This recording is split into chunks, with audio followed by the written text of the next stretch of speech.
zavatra nikarakaraina teto Androany dia fiarahana amin'ny mpanao gazety ampahafantarina ny atao hoe karma. Ny karma dia hetsika entina anafainganana ny fampihenana ny tahapam-patesan'ny reny ny zaza aty Afrika. Dia nanomboka tamin'ny voalohan'ny septambra les sensibilisations izaho aiza ny fandehana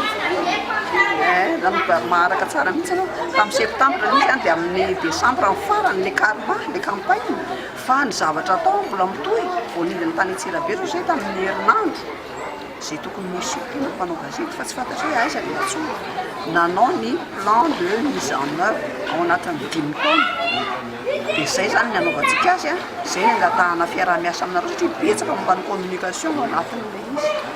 Mety manana totany isan-tany zay tahafahafatesan'ny firenena zay ie ameko ny directeur technique ianao amin'izao fotoana izao zany a rehefa nisy ny enquête zay nataony amin'ny staff mikasika ny OMD tamin'ity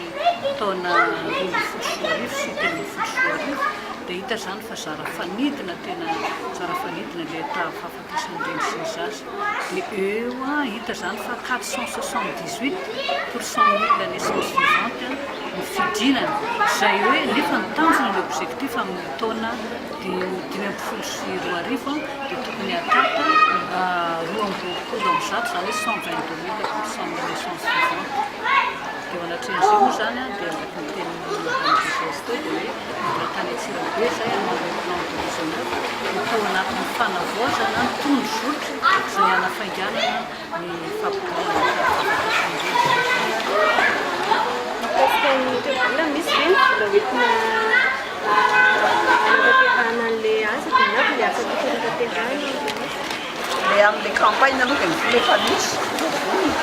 fa le amin'ny 5 taona zay tsy inona kory fa isan'ny zavatra nangatahan'ireo mpiara-miombona antoantsika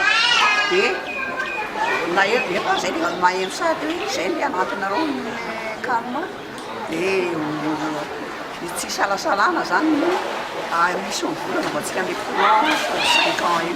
satria efa niaraka mivory taminay tany koa zareo nanao ny plan io zany zay zavatra nandrasiny koa satria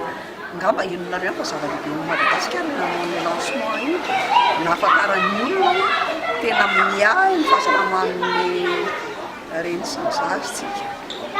inavy le zavatra tokony atao zany le zavatra tokony atao na